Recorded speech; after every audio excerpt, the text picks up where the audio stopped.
spread. I know a lot of folks are scared, and it's a difficult time. It's an uncertain time, but we've had tough times before, and we are known for nothing if not being able to get through tough times together. As an update, our Emergency Operations Center here at TransStar is now activated to level 1, the highest level of activation, highest level of readiness to ensure that we can respond to this crisis. We have 8 cases right now in Harris County, several across the region, and we continue to update those numbers as they come in. The reality is we're at a pivotal point right now. The decisions we make, the decisions you make to go out in groups or to stay home will very much determine whether people live or die. Whether we flatten the curve sufficiently to allow our healthcare workers to address an influx of cases, or whether our healthcare system and thereby our community at large are overwhelmed. Simply put, the decisions all of us, including our healthy residents, make could affect whether somebody lives or dies. Yesterday, the CDC announced that any gatherings of more than 50 people should be canceled. We heard from different jurisdictions with varying degrees of regulations. This morning, the president announced gatherings of 10 people, then the CDC said 10 people as well. Fundamentally, what we're seeing is sharper and sharper recommendations. We issued recommendations last week, but we saw too many people still doing things in crowds when they didn't need to. I saw folks on social media, I saw folks in person. All of us are working to issue stronger, more aggressive policies, because the reality is that the situation is becoming more and more serious. But we're at a turning point. We can address this. We can make a difference right now, and that's what we're all working on doing. This is about more than just the rodeo. Conferences, weddings, religious gatherings, festivals, parades, other types of assemblies all need to recognize that gatherings of any kind should not be happening. And so we've worked with Mayor Turner, and he and I are united on requirements for our community, recommendations and requirements. I am ordering that in Harris County, and that means unincorporated areas as well as all the cities within Harris County, that starting tomorrow at 8 a.m. and for 15 days until extended or otherwise revised, 3 things. First, restaurants must offer only delivery, pickup, and drive-through service and close for sit-down meals. Second, all bars and clubs must close. Finally, unless you need to go out, stay home and stay away from crowds. This is not going to be solved by any one action. It will take all of us, including young people, healthy people, my fellow millennials, everyone, making sure we play our part. Unless you need to go out to pick up food, buy medicine, groceries, necessities, go for a run or a bike ride, play in your yard, you should not be going into any kind of crowd. No matter where you are, if it's picking up food at a restaurant, picking up groceries, whatever you absolutely need to do, if you see a crowd, you should not be part of it. I want to thank the leading restaurateurs. I spoke with the Houston chapter of the Texas Restaurant Association earlier today. We've got some business leaders here behind us as well, with Houston First, with the association, and I appreciate their input. I appreciate the work that they do and the conversations that we had throughout the day. I expressed to them directly, and I expressed to the community, to the restaurant owner who may not have a job tomorrow, or soon to the senior who is seeing their 401k in trouble. I know this is very difficult. It's a difficult time, and that's why we're taking extraordinary measures. We are at a pivot point with the trajectory of the virus. History will say that we prioritized human life. It will say that if we erred on the side of action. But again, that action needs to be on each and every member of the community. It can't just be your government. So I encourage our residents to support these businesses by continuing to order from them. We thank everyone in the community for your cooperation, and we want everyone to recognize that this doesn't work unless we all buy in. As additional notes, the food supply is strong, as Mayor Turner pointed out earlier today with the different grocery store leaders. Grocery stores are not only open, they're hiring. They are adjusting hours, they're supporting online operations, and more. But people don't need to hoard. The county and the city continue working together to prepare for spikes, to develop testing. We continue to provide essential services, and the county is not shutting down, neither is the city. Your actions will save lives, and we are taking additional steps to also support the broader impacts of these measures. On price gouging, we know that Harris County is full of great people who come together during times of disaster like these, but there are also some who take advantage of these difficult times. And so I want to thank our county attorney's office for working aggressively to pursue folks who are trying to take advantage of others through price gouging. There are folks offering fake coronavirus treatments, fraudulent tests, exorbitantly priced hand sanitizer. All of those our Harris County Attorney's Office, Vince Ryan and his team, will be investigating. And so I encourage any resident who finds evidence of this kind of behavior to report it. You can go to readyharris.org, and tomorrow we will make a hotline available. We are also already beginning to band together, as we always do. And so we need volunteers. As you've seen, the food bank needs volunteers as it provides food to children who are out of school and rely on those school meals, as well as other volunteers we'll need for other work. And so we encourage folks to also go to readyharris.org, where you'll find the link to Volunteer Houston. And so we're leveraging the platform of Volunteer Houston to connect folks who want to volunteer with the nonprofits in the community who need volunteers, and we're all coordinating on that. CenterPoint has agreed to provide flexibility with making natural gas payments, and so I want to thank CenterPoint for that. I am also very appreciative of the mayor's step to postpone any water shutoffs until after this time. And so I am sending a letter to the municipal utility districts and the public utility districts to be flexible with their water shutoffs and take that leadership from the city of Houston. We've spoken and sent that information to them already.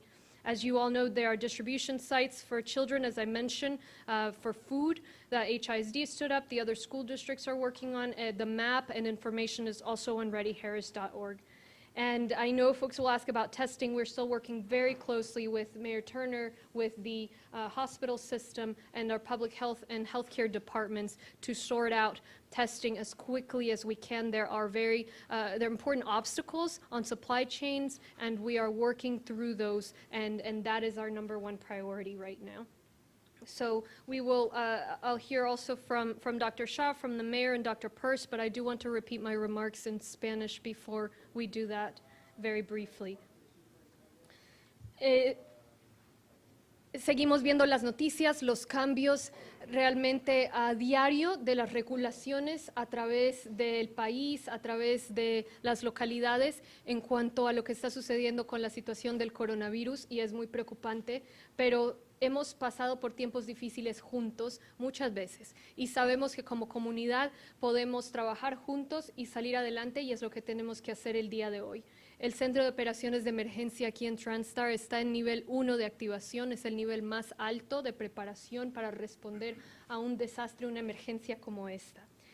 Estamos en un punto crucial en nuestra reacción contra este virus. Las decisiones que tomemos el día de hoy y estos días determinarán vidas y decisiones de vida o muerte para muchas personas en la comunidad. De nuestras decisiones dependerá si nuestro sistema de salud va a poder aguantar los casos que vienen, los casos de coronavirus, o si vamos a terminar en una situación en la cual nuestro sistema de salud y por ende la comunidad pueden sufrir de una manera muy, muy profunda y hasta colapsar el sistema de salud.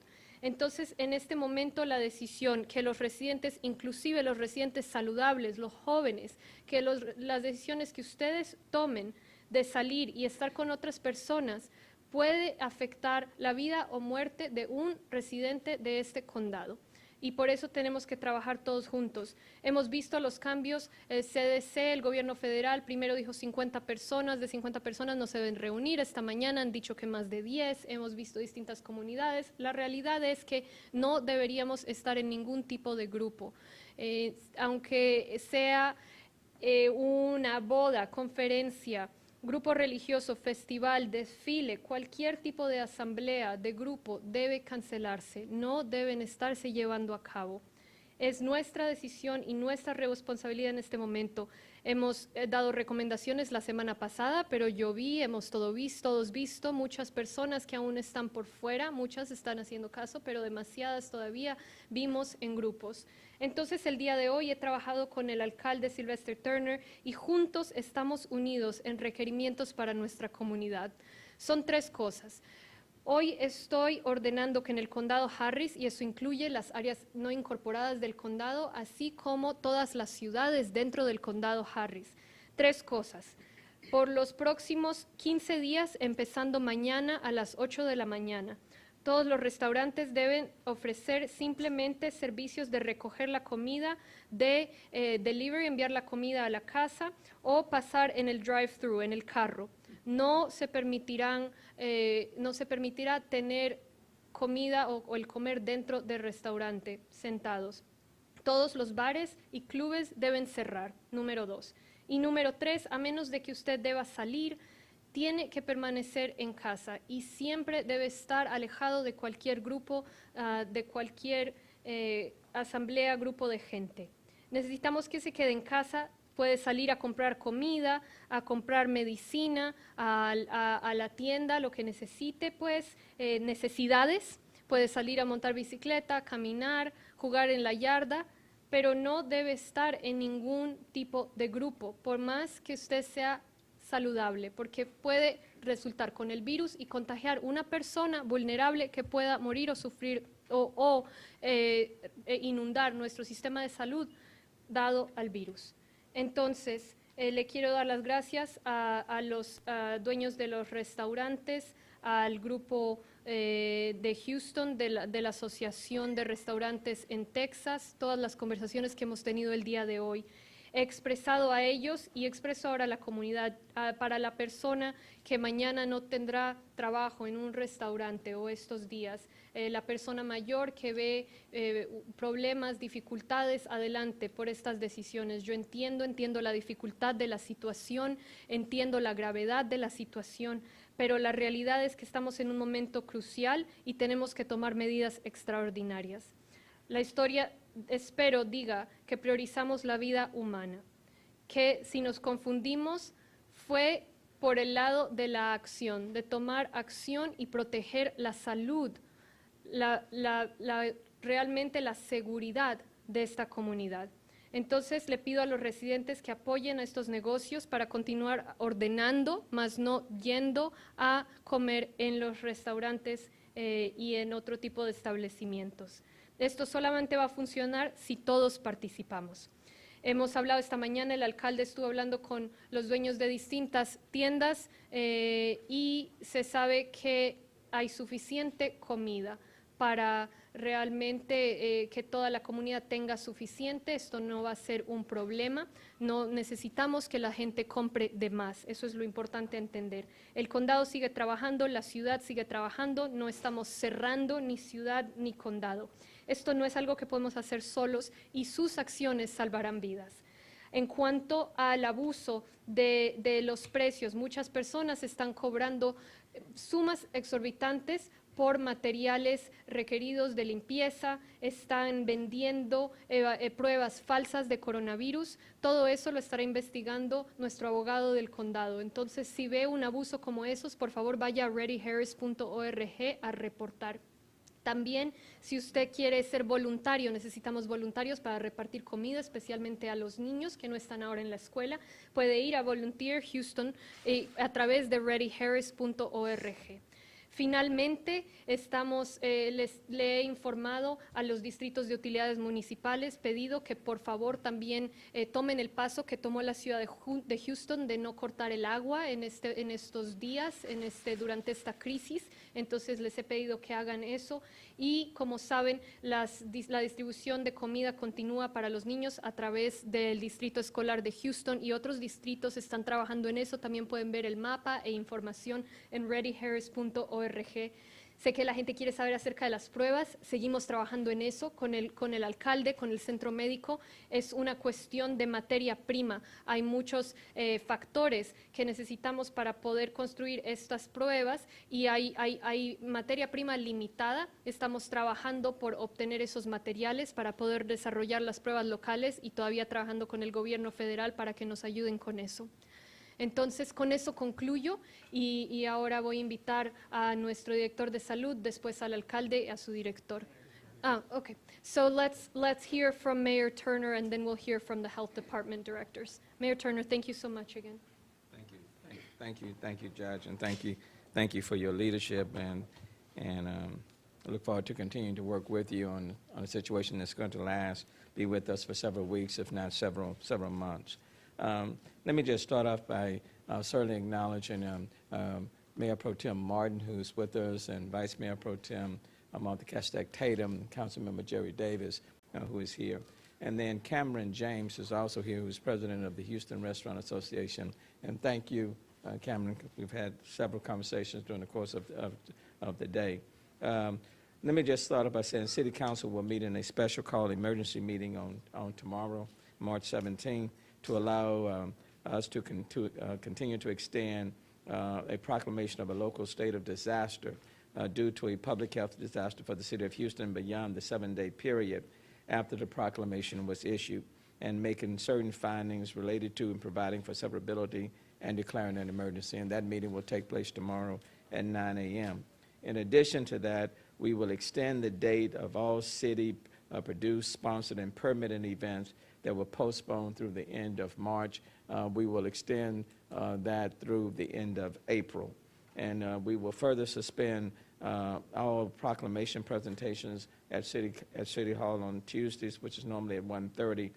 That will be suspended through the end of April as well. And all of our meetings will be limited to 50 persons. Let me just start off, also add, none of these decisions that we're having to make are easy decisions. They're simply not easy, especially when you recognize that when you're making a decision, you're impacting people's livelihood, and possibly people who will be either laid off or lose their jobs as a result of the decisions that are being made. I will tell you that it is important for all of our governmental entities in Houston, Harris County, and surrounding region, and quite frankly across the country, to act as much in concert with one another, because our boundaries are very porous. People are traveling from one destination to another. Last night, of course, when the CDC issued their new guidelines limiting or recommending that the limit be 50, it did change things. And so we started making adjustments, trying to get a read from where the CDC was and where people were on the federal level. And then, of course, just today, those guidelines shifted from 50 down to 10. So things are very fluid, and things are constantly changing. I will tell you that as it relates to the largest cities, for example, in the United States, New York, Chicago, D.C., they have already taken action in terms of closing or suspending business with restaurants and bars and clubs already. Houston, of course, will be the fourth city of the top 4 in doing that. And the period of suspension for us, as the judge announced, will be 15 days. And the goal is very direct, and that is to slow down the progression of this coronavirus, COVID-19, so that it doesn't overwhelm our healthcare system, to flatten the curve. That is the goal. And these are tough decisions that have to be made. But from what we are getting from all of the medical experts and people that are advising, that if we don't take definitive action now, all of us will pay a much greater cost down the road. And that's the focus, that's the goal. They're not easy decisions. We certainly recognize that we will be impacting people's lives, people's businesses. So that's simply the consequences of what we're having to do based on what the facts and the science and what's being presented to us. So we'll continue to work very diligently to get this situation under control, and we just encourage people to continue to do their part in minimizing being a part of large gatherings, groups, and in large part, people are already doing that already. But what we did notice for example, over the weekend, that in a number of these places, there were huge crowds and people were not respecting social distancing. And that's an important part of this situation. I know Dr. Shaw and Dr. Purse will talk on testing. I know you're anxious to hear about that. So let me just pause and yield to Dr. Shaw. Thank you, Mayor. Thank you, Judge Hildalgo. Thank you both for your leadership in very difficult times. My name is Dr. Umair Shah. I'm the Executive Director of Harris County Public Health and Local Health Authority for Harris County. I just want to start by thanking Dr. Purse, Mr. Williams at the City of Houston. As both the Judge and Mayor have stated, this is a very challenging situation for all of us as a community. We recognize that challenge of what's happening in our community really means that we have to make difficult decisions. As we've said all along, as the situation continues to evolve, as it continues to change, that our response will also need to change alongside with it. Dr. Purse and I had a call with a number of local health authorities from across this area earlier this afternoon, and we continue to be lock in step in terms of our commitment to our community. And we recognize that means that difficult recommendations are challenging for all of us. All of us that are up here, we dine in restaurants. All of us that are up here, we go to a number of establishments that are going to be impacted by these changes, and we recognize what that means to us. We recognize what that means to our community, and we do not take these decisions lightly. As the Mayor has mentioned just now, and just dovetailing on what the Judge said earlier, we recognize that all of these attempts are everything we can do to help slow the transmission of this virus in our community. And that is absolutely critical to what we are trying to do. That surge of increase in numbers is what we are avoiding. We're doing everything we can to get us there from that avoidance standpoint. We want to do everything we can to delay the progression, to delay the number of individuals that are exposed, delay the number of individuals that are become cases, and eventually delay the numbers of people who are hospitalized or have to present to our healthcare system. I think it's absolutely important to remember that initially our discussions with our community were about, please watch what's happening in the situation, make sure you use personal hygiene, and you do everything you can to help those in your own family, yourself, as well as your coworkers, everybody around you, and your community as a whole. Those recommendations have not changed. We still want people to wash their hands. We still want people to cover their cough. We still want people to avoid other situations where they may be sick and they may be exposing others. But what we are doing today is a continuation from the conversation from last week about gathering. It's the concept of gatherings. And while the focus may be on restaurants, bars, etc., what we are really wanting our community to hear us loud and clear is that gatherings as a whole, regardless of where they are, can put our community at risk. And we want you to do everything you can to help us as a community to get past this as best we can. We also recognize that there are those individuals who are more at risk because they are going in gatherings or because they are being exposed.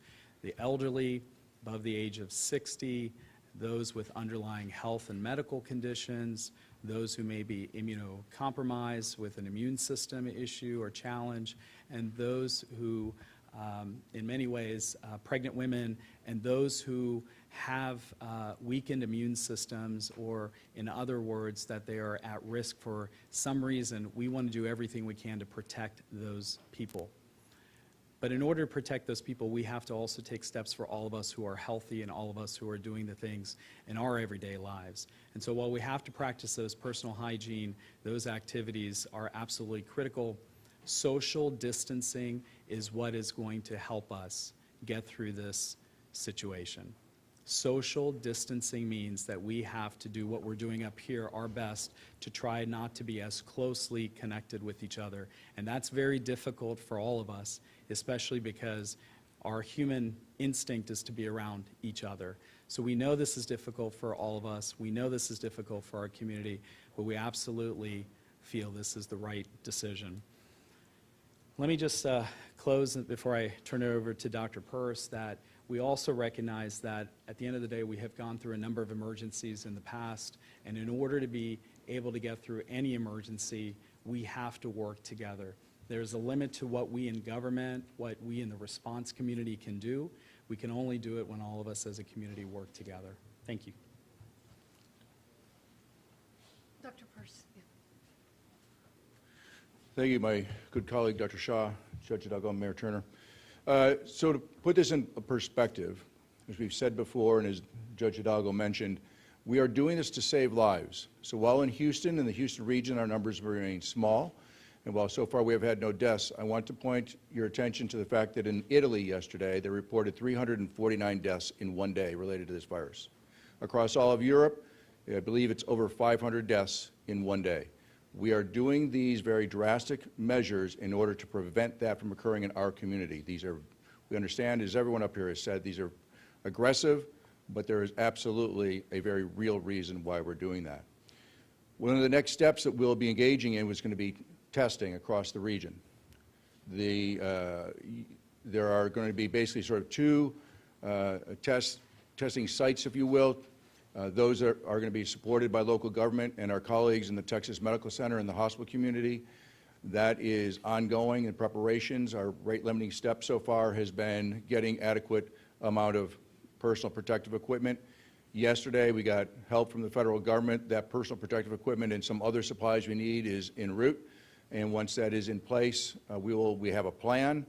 We have done some dry runs on those plans. We think that they're ready to go, but we still have to get the personal protective equipment and some of the other testing supplies in place. It's not quite here yet, but we are hoping that by the end of this week that will be up and running.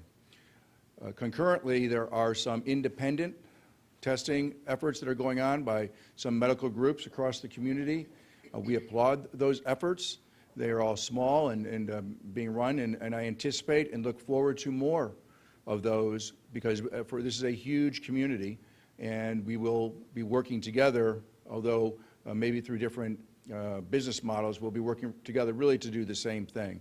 I want to once again remind the community that even though you may be scared, if you are without symptoms, if you don't have fever and a cough or any other symptoms, you do not need to be tested. And in fact, if you were to get yourself tested when you don't need to be tested, you're almost certainly going to get a negative result, and there would be a chance that that would be a false negative, because you can have virus on Monday with no symptoms, get tested, get your result Tuesday or Wednesday.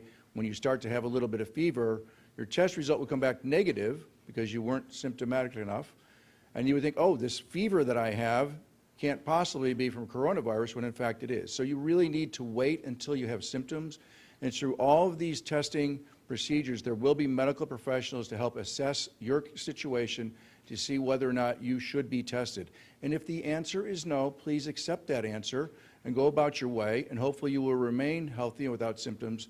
Should you develop symptoms, you may want to then return. But the one thing we don't want are huge crowds overwhelming this testing system, because in a population regionally of about 5 million people, we are not going to be able to test 5 million people all on the same day. And so we absolutely need to prioritize that, and prioritization schemes will come out so that we can be successful in identifying the cases appropriately, so that we can then inform the people who are at risk of infecting others that they need to self-quarantine at home and not spread the virus. And remember, anyone who is infected with the virus, the people they are most likely to secondarily infect are going to be the people most important to them. That's going to be their family, their neighbors, their coworkers, and other loved ones. So it is really important that we all are wise and patient and strategic about the testing. It is also equally important that people abide by the advice given by Mayor Turner and Judge Hidalgo in terms of social distancing and abiding by the recommendations in terms of staying away from gatherings. Again, you've heard this before, but if we work together, we absolutely can be successful, and hopefully we won't have days like Italy had yesterday, where Italy alone had 349 deaths recorded. Thank you. Thank you so much. I will take questions now. Yeah. Judge, actually, I have a question for Steve to share. Can someone explain how the city and county will enforce this closure and what the penalties are for violators? So let me have Chief Christensen answer that question. And yeah. Good afternoon, Laurie Christensen, Harris County Fire Marshal. We're working closely with the mayor's office and the judge's office to ensure that we're consistent.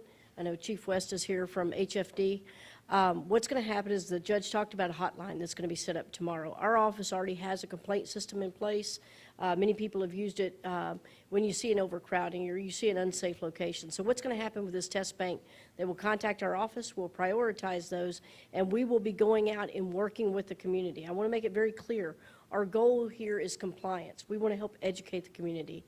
We're going to go out, if we see a restaurant or a bar that's open, we're going to make sure they understand this order is in place. And you heard our leaders say this order is in place for their protection. And we're going to make sure they understand that. We will issue an occupant load for staffing level only if it's a restaurant, because obviously they can still do curbside and the drive-throughs.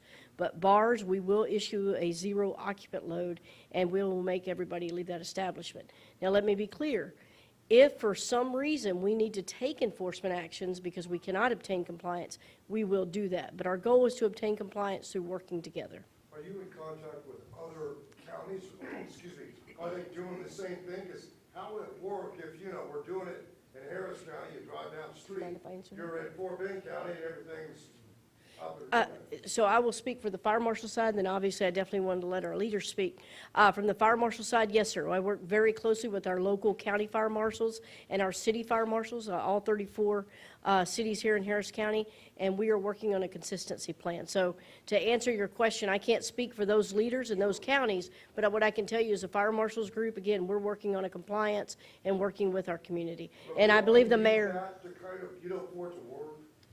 So yeah, just to answer the question, so obviously we can't seal our borders, right? And that's part of what we recognize and why we can't issue any sort of travel ban or that kind of thing. And so, we obviously have been in touch with neighboring counties. As you guys saw, Dallas made a similar decision. I haven't heard the latest from our immediately neighboring counties. Everybody's, got their heads down trying to figure out what's best for their community. And so, we'll see what they decide. I do believe, and based on the conversations we've had in other areas, this will be is set up to be successful as long as the community works hand in hand with us. That's really what this is going to be about, is we sat down, thought about what are the steps we need to take that best practices dictate, learning, what we've learned from communities that are farther along than we are, and that is what we're doing right now.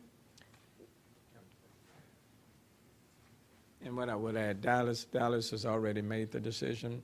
Austin is looking at making that decision later on today. So other cities are looking at doing the same thing. I think what we all recognize is that it's important for us to operate in unanimity as much as possible. Take, for example, if we didn't take any action, and let's say Dallas has already moved, then you have a lot of people who are not in college. Schools are out, spring break time. People simply then leave one jurisdiction and then come to another. And what we have seen in the city of Houston, in Harris County, in Fort Bend, for example, is that we've had a lot of cases positive based on people traveling from one jurisdiction to another. And now you have a situation in which New York, Chicago, LA have taken very definitive steps. Those are the top 3 largest cities in the country. We are number 4. And the reality is that if we could close off our boundaries, if we could stop people from coming into our region, that would be one thing. And then I will tell you, yesterday, we were at a different position. You know, I know when we were asked the question, and when I was asked yesterday, was very reluctant even to move on our restaurants, bars, and clubs. Same thing with the judge, very reluctant. But you had the CDC made its pronouncement last night, and that was an abrupt shift down to 50. And then the president made even reduced the number even 10. And in his pronouncement today, was saying to restrict people from eating establishments and other institutions. So everybody is trying to operate in concert. That's the only way really that you're really going to hold down this virus, slow down this progression, is that if we operate in concert. And these decisions are not made easily. I mean, we've been talking with the the Restaurant Association today, and it's not an easy decision, because when you make a decision and a decision that may cause someone to be laid off, that's not a tough call. I don't mean to be a smart aleck or anything, but That's okay. what about this? I mean, should we be doing these? You know, I mean, you figure there's not 50 people here. I mean, should you do like some sort of online feed kind of thing? Yeah. No, I'm with you. So this is they remembered as the last one of these. So we just are setting up the feed. We've been working really hard on getting this worked out and out to you guys. But yes, we are working on an online feed for the press. We want to keep the press safe as well. And listen, all of us, I mean, we are, it's 6 feet. And we don't want to see those crowds. I went to, for a run yesterday, and I saw crowds at restaurants. A lot of people complying, yes, but still too many. The crowd coming out of a museum, we can't have that. You should not be in a place unless, you got to be very spaced out, and if, shop online, exercise at home or out in the park, but we shouldn't have crowds, and we're absolutely, working on that, certainly in our own, practicing what we preach. Yeah. The city of Dallas, including gyms and movie theaters and what they're closing, why not do that here in Harris County and city? So the analysis we had, and Mayor, if you'd like to add something too, was, the minute we start itemizing, you lose the main message. And so that's why I would like folks to take away those 3 messages and for you guys to help us spread it. And it's about, restaurants with only takeout, delivery, and drive-through. Bars and clubs are closed. That's number 2. And then finally, you should not stay home unless necessary, and certainly do not be in any crowd. And so I think that speaks for itself. We're already seeing theaters and museums and gyms and all of that close. And yeah, I mean, you should not be in a class with a group of people. You should not be doing that. But we did not want to dilute the message, and the numbers keep changing. One day it's 250, the other day 50, the other day 10. So the fundamental point is, you should not be in any kind of gathering. And yeah, you can go to the grocery store, you can go to the park if it's, sparsely populated, and go pick up your food from the restaurant. Please patronize those restaurants. We need folks to support the businesses, but we don't want to see crowds. We don't want to see people out in groups or a house party. Yeah. What is the difference between a restaurant and a movie theater? You're going to have the same numbers. Right, so I'd watch a movie at home. I mean, I think they released Frozen online in Disney Plus 2 months early. Seriously, watch it at home. This is not, and we're seeing the theaters close. So the fact that we're not itemizing it doesn't mean it should not be happening. We don't want to see crowds. We obviously. I would encourage folks to stay away from any kind of crowd, whether that is a theater, whether that is a gym, whether that is a wedding, whatever it is. You should not be in a group, and certainly regardless of whether you're young or you're at a at-risk community. Yeah. Let me just say, this is not a lockdown. Okay, let me be very, very clear. This is not a lockdown.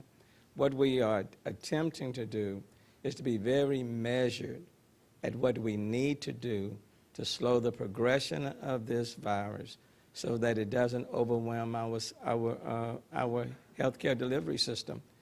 And let me just say this, neither should people expect government to tell them what to do on every single thing before they do what's right. Government shouldn't have to tell you what to do. And a lot of people are looking for government to tell them to be responsible.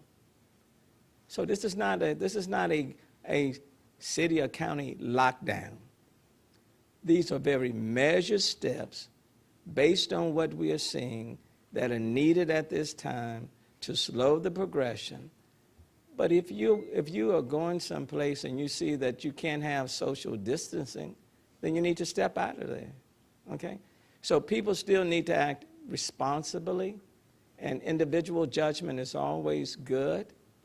But these are very measured steps, because every time we take a step, there are going to be impacts on people.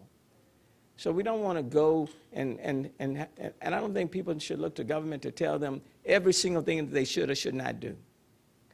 We are taking some very measured steps. People still need to exercise their own judgment and be responsible. What about mass transit, Mayor? Anything with mass transit, anything different like with the mass transit? Well, I think, and Metro, for example, is working on helping with the social distancing, but we also recognize people need to utilize mass transit, because there are a lot of people that don't have cars or trucks, and so they need to use it. And that's why I'm saying, there are some things that simply will have to take place because people need to get from point A to point B. And we're mindful of that, and we're very sensitive to that. I think I have a question for the fire marshal. Yes, sir. Restaurants and bars that ignore these guidelines, what's the punishment? It's civil punishment, isn't it? Not criminal. It wouldn't be a criminal violation to. That's right, it'd be a citation. It would be a citation, that is correct. Yes, so it's, it could be up to $2,000, but what I'll say is also could be it can be enhanced, like anything else can. It depends on the environment and that patron, and not necessarily the patron, but the business owner, and how they want to work with the law enforcement officials that show up.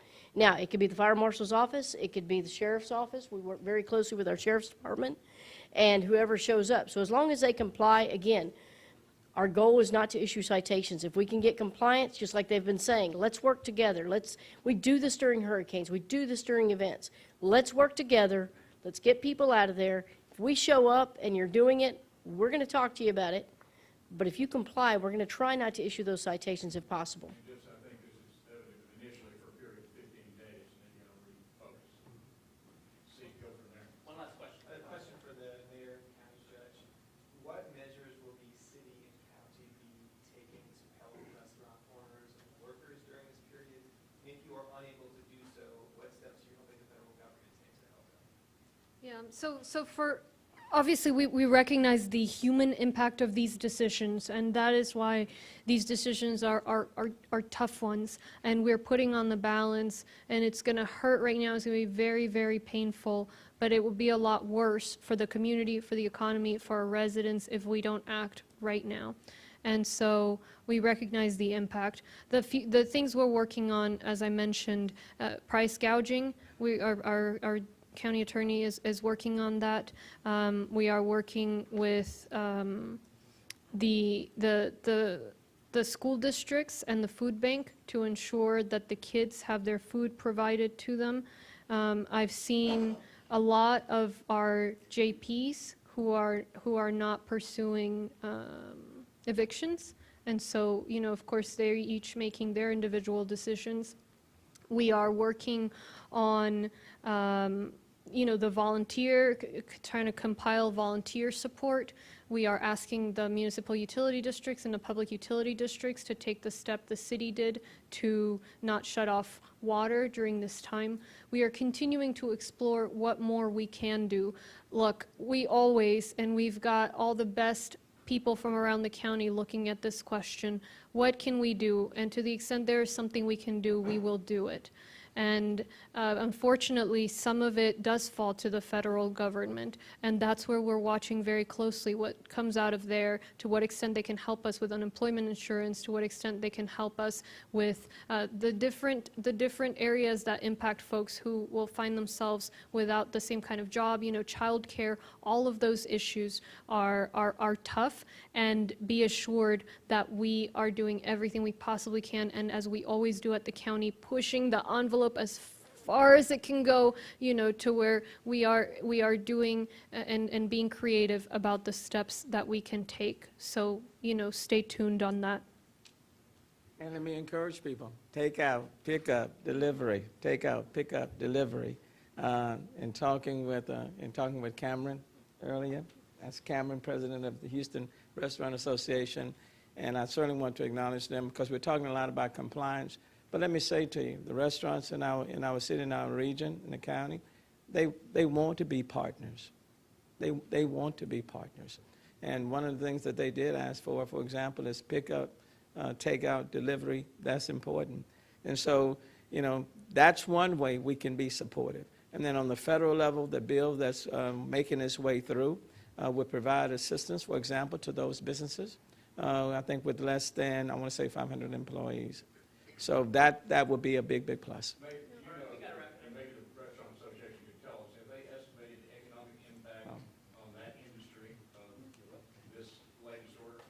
Anybody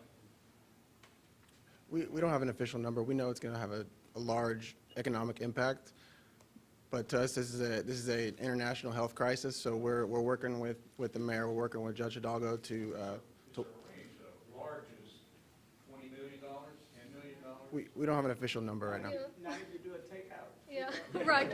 No, and honestly, this is a question everybody's struggling with. And again, we're all trying to run down, but the calculus we have made is the worst case scenario pales in comparison with the impact of this in terms of economy. Let me add, and then I'll wrap. The other thing we're pursuing is SBA loans through the federal government, seeing as we have a disaster declaration for, qualifying businesses. So we're trying to look at that. So anyway, we'll answer questions one-on-one. Thank you guys so much. Metro Rail will